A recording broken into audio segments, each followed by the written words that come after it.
নমস্কার বন্ধুরা, কেমন আছেন সবাই? পূজাস লাইফস্টাইলে আপনাদের স্বাগত জানাই।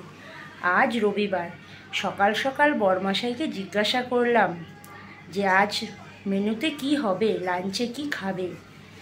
অমনি বরমশাইয়ের হুকুম জারি হয়ে গেল, অনেক দিন নাকি ও বিরিয়ানি খায় না, তো একটু বিরিয়ানি বানাও। সানডের লাঞ্চও বিরিয়ানি দিয়ে করতে চাইছে। আচ্ছা ঠিক আছে, বরমশাইয়ের হুকুম বলে কথা, সেটা কি আর অমান্য করা যায়? চলো তাহলে আজকে বিরিয়ানি আমি কি করে বানাচ্ছি তোমাদের সঙ্গে একটু শেয়ার করি। তোমরা সবাই দেখো। Let's start. প্রথমেই মাংসটাকে নুন, হলুদ, দই, তেল দিয়ে ম্যারিনেট করে রেখেছি। তারপরে কড়াইতে তেল দিয়ে আলুগুলোকে নুন হলুদ ছড়িয়ে সুন্দর করে ভেজে তুলে রাখবো। এরপরেই একটা মশলা বানাবো, সেটা হচ্ছে পেঁয়াজ, আদা, রসুন আর লঙ্কা। সেটা আর দেখালাম না। তারপরে আবার অন্য একটা কড়াইতে তেল নিয়ে নেব, ওই মশলাটা ঢেলে দেব।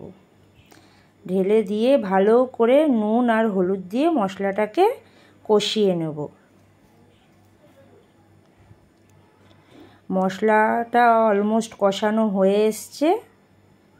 এবার দিয়ে দেব ম্যারিনেট করা চিকেনটা দিয়ে ভালো করে নাড়াচাড়া করে চিকেনটাকে ভালো করে কষিয়ে নেব।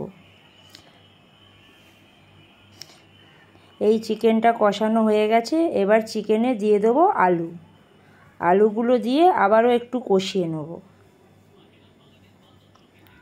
কষিয়ে নিয়ে যেই বাটিতে আমি চিকেন ম্যারিনেট করে রেখেছিলাম, সেই বাটিতে একটু জল দিয়ে বাটিটা থেকে জলটা দিয়ে দেবো সেই কষানো চিকেনের মধ্যে। এরপরে একটু নাড়াচাড়া করব, সুন্দর করে নাড়াচাড়া করে এটাকে ফুটতে দেব। আর সেই ফাঁকে আমি গরম মশলার যে প্যাকেটটা, সেটাকে ভালো করে থেতো করে নিয়ে মিক্সারে দিয়ে সেটা পেস্ট বানিয়ে নেব। একটু সামান্য জল দিয়ে পেস্ট বানিয়ে নেব। দেখুন,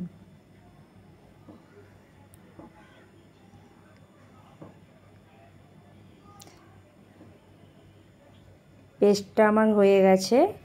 এবার ওই পেস্টের মধ্যে জল মিশিয়ে নিয়ে আমি এই জল মেশানো পেস্টটা চিকেনের মধ্যে ঢেলে দেবো।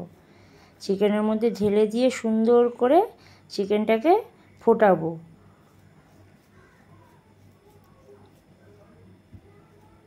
চিকেনটা ফুটে উঠেছে। এবার আমি ঢেকে দেবো চিকেনটা আর আলুটা সেদ্ধ হওয়ার জন্য। অলমোস্ট সেদ্ধ হয়ে গেছে। এবার চিকেনটা আমার কমপ্লিট বিরিয়ানির। এবার আমি ভাতটা বসিয়ে দিয়েছি। ভাতের মধ্যে প্রথমেই গোটা গরম মশলা আর তেজপাতা, নুন দিয়ে পরিমাণ মতন ভাতটাকে ভালো করে নাড়াচাড়া করে নেব। এবার ভাতটা ফুটে উঠেছে। দেখুন, ভাতটা অলরেডি ফুটে উঠেছে। ভাত আমার হয়ে গেছে কমপ্লিট। এবার আমি দমে বসানোর জন্য প্রথমেই পাত্রে ঘি দিয়ে ভালো করে ঘিটা সারা পাত্রে লাগিয়ে নেব। তারপরে ভাতগুলো দেব সুন্দর করে ছড়িয়ে। তারপরে সেখানে চিকেনগুলো সাজিয়ে দেব।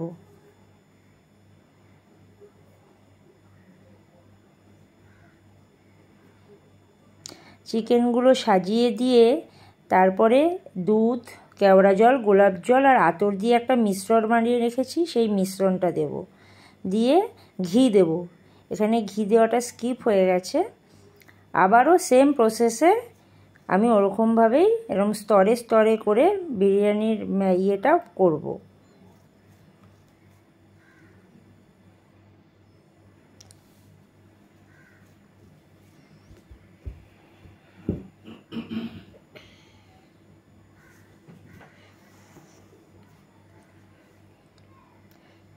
এইভাবে স্তরে স্তরে করে দিয়ে আবার একইভাবে চিকেন দেব।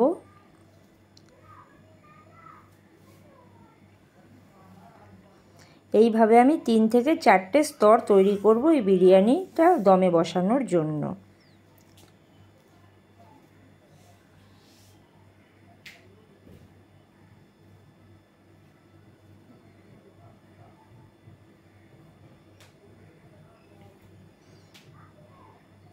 দেখুন, অলরেডি আমার 3 থেকে 4টে স্তর তৈরি করা হয়ে গেছে। এবার আমি বিরিয়ানিটা ঢেকে দমে বসানোর জন্য নিয়ে চলে যাব।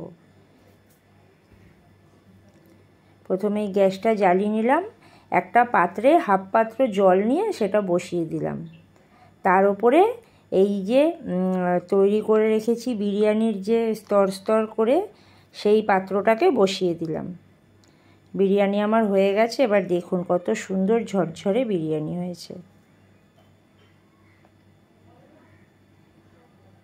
আর খেতেও খুব সুন্দর হয়েছে। আপনারাও সবাই এইভাবে বিরিয়ানিটা করে খেতে পারেন। আর বিরিয়ানির সঙ্গে ছিল স্যালাড। আচ্ছা, তাহলে সবাই ভালো থাকবেন, সুস্থ থাকবেন। আবার দেখা হবে নতুন কোনো ভিডিওতে।